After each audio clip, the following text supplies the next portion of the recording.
Dans l'après-midi d'hier à Cotonou, il est à retenir de ses propos que la situation n'est pas si alarmante et que le gouvernement est en état de veille permanente. On fait le point de la rencontre avec Lénaï Kagbazao et Anthony Alaka. L'ampleur qu'on a donnée à ce phénomène, c'est à la dimension du phénomène WhatsApp. Sinon, il n'y a pas péril à la demeure. Plus de peur que de mal.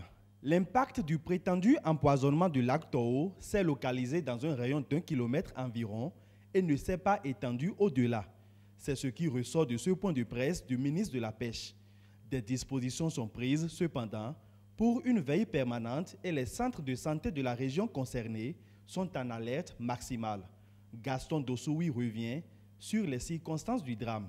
Déjà depuis jeudi, les populations ont constaté une pellicule rougeâtre surnager l'eau. Le lac étant encaissé, l'eau ne coulant pas, c'est à la faveur du vent que la pellicule a commencé par se déplacer sur le plan d'eau. Et ce déplacement, dans son déplacement, les poissons qui surnageaient pour peut-être capter ce qu'ils ont vu de son ont péri.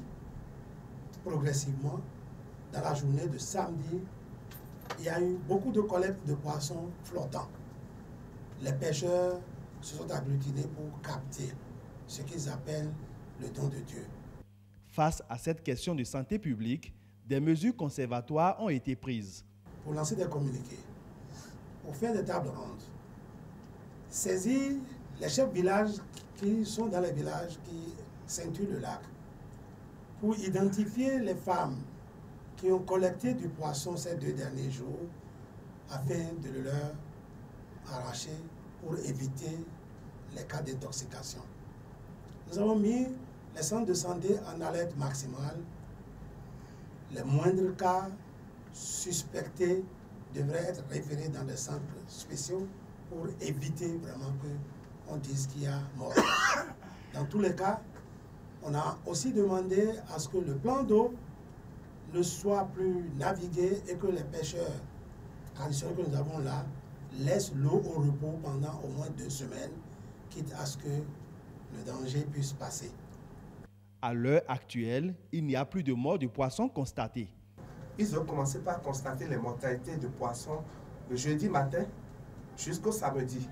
Mais après samedi, il n'y a plus de morts de poissons dans le lac. Il n'y a plus. On a pris tout le temps pour circuler pour voir si nous allons voir des poissons flotter. Il n'y en a plus.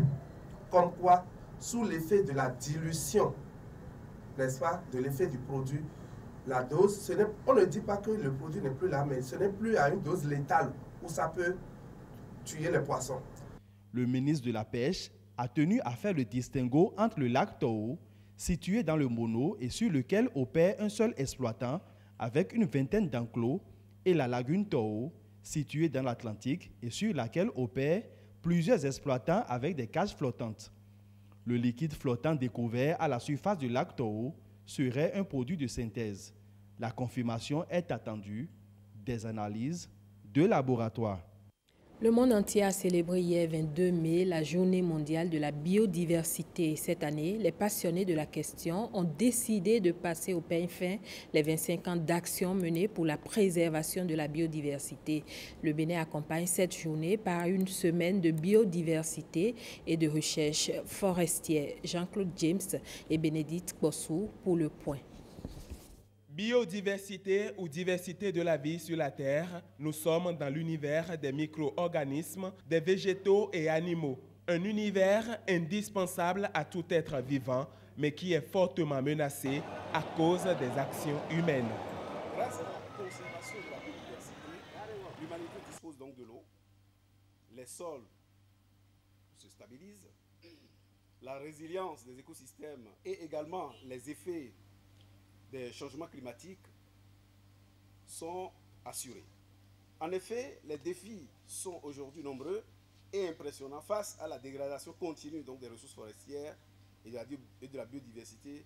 La présente célébration de la Journée internationale de la biodiversité, dont le thème est intitulé « Célébrer 25 ans d'action pour la biodiversité » constitue donc un appel à nous tous à la reconnaissance des services qui méritent un intérêt pour toutes les parties prenantes.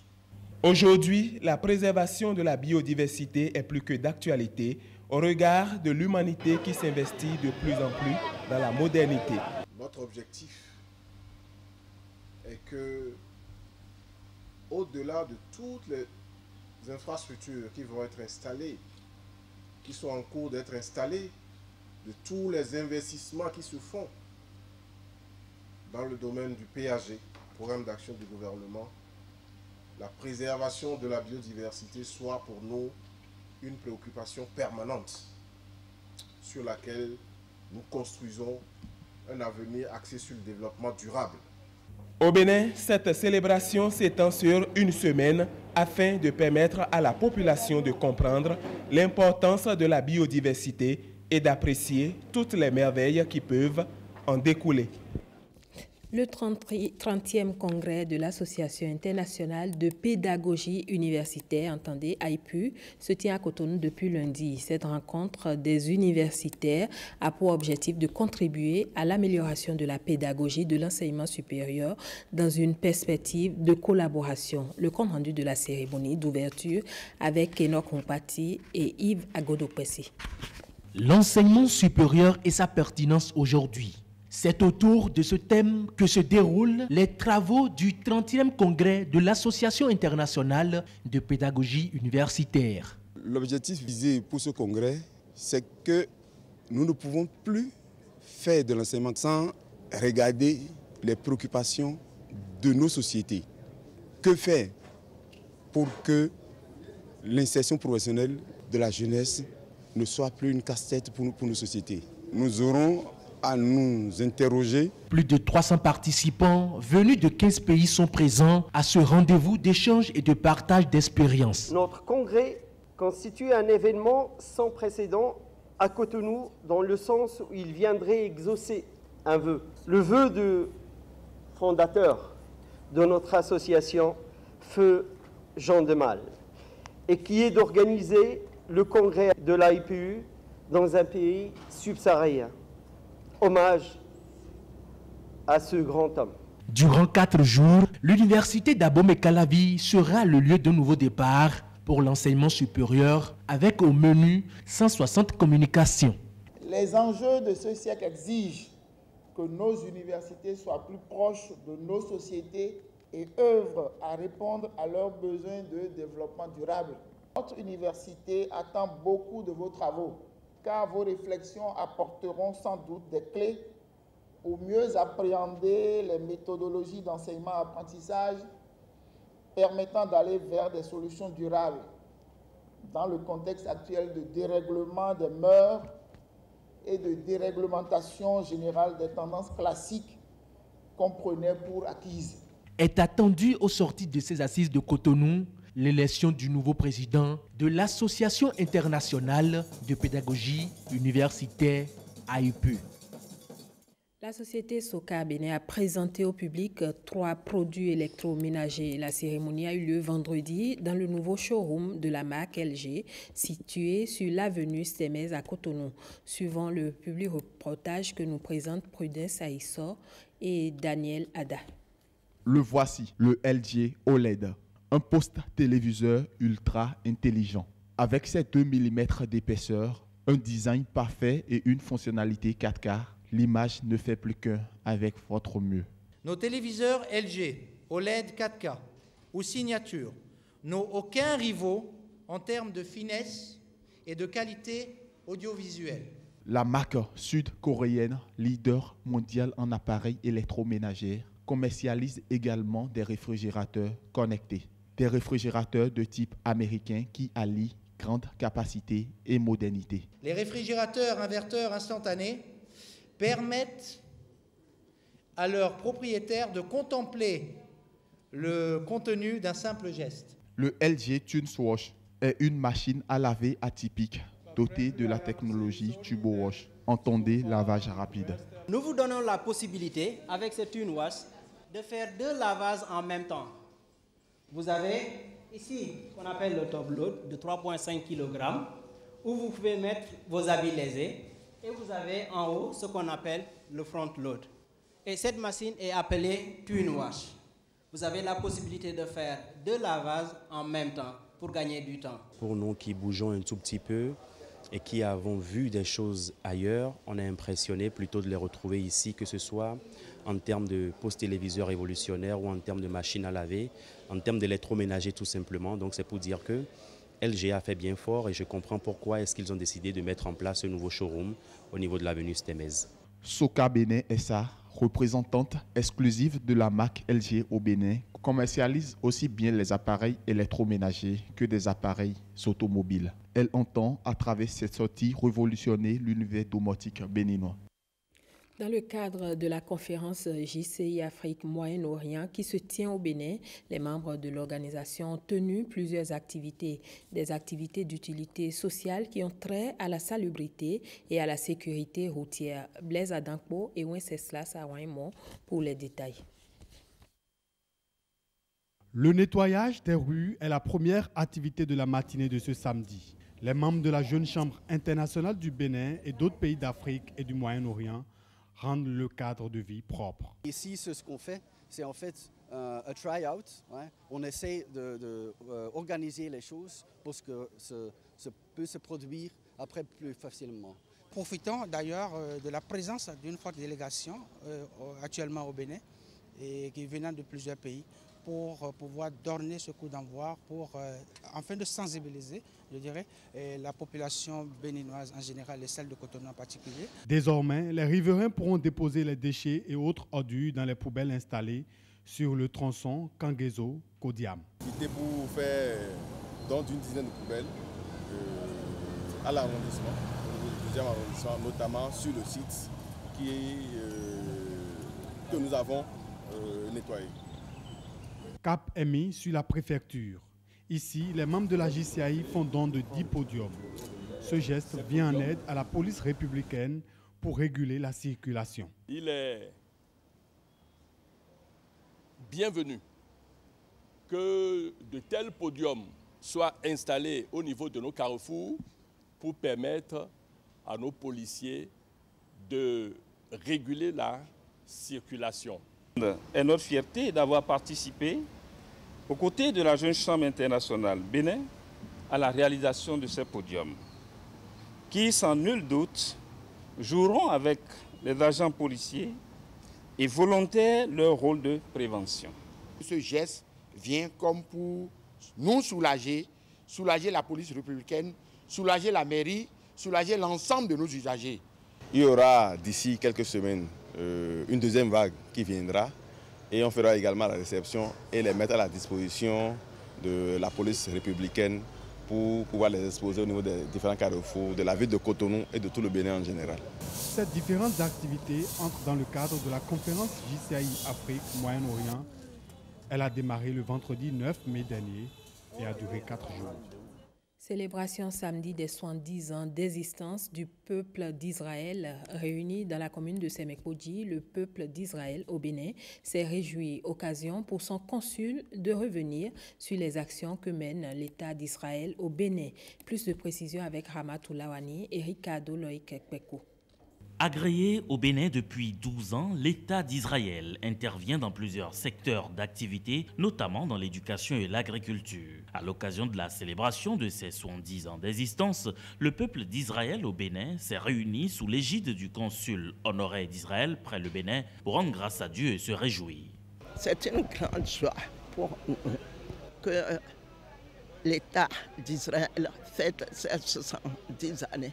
Et vous savez, c'est une grâce pour le Bénin. Parce qu'il y a de cela 4 ans, j'étais à la conférence mondiale de tous les consuls d'Israël à Jérusalem. J'ai remarqué que le Bénin était le seul pays africain agréé pour représenter Israël. L'État d'Israël entend multiplier ses actions au Bénin pour une meilleure coopération entre les deux États. Israël fait beaucoup de choses avec le Bénin. C'est une coopération qui existe et qui est fructueuse pour le Bénin. Le consul d'Israël au Bénin donne rendez-vous à son peuple pour de prochaines activités. Un nouveau-né dans la famille, des fêtes identitaires, la fête des fils de Révier, un arrondissement de la commune d'Abomey-Calavi en est à sa première édition. Elle a réuni ses natifs et ressortissants autour des questions de culture et développement dans une ambiance festive. C'était en présence des élus locaux. Le point avec William Aguia et Daniel Ada. C'est une première ici à Révier. Cet arrondissement d'Abomey-Calavi, massé sur cette place aménagée pour l'événement, Révier Vie et Révier Nous célèbrent leur identité. L'initiative de l'association de développement, soutenue par l'autorité locale, vise à unir natifs et ressortissants à ISO de Révier autour d'un idéal commun, culture et développement. Ici aujourd'hui, nous avons décidé de nous réunir pour la première fois autour de cette initiative, pour amener les filles et fils de Révier sans distinction de religion, d'obédience politique, et à se donner la main et oublier les querelles interpersonnelles, et réduire au maximum les conflits domaniaux qui ne cessent de détruire cette harmonie qui existait au sein de nos aïeux. Nos remerciements vont à l'endroit du Père de la Nation. Toutes les populations de Révier, par ma voix, soutiennent votre programme d'action du gouvernement. Nous vous disons merci, surtout pour les grands chantiers routiers en cours dans notre arrondissement et dans tout le pays. Nous vous encourageons à poursuivre l'assainissement des finances publiques en cours dans notre pays afin de nous doter de ressources nécessaires pour sa construction.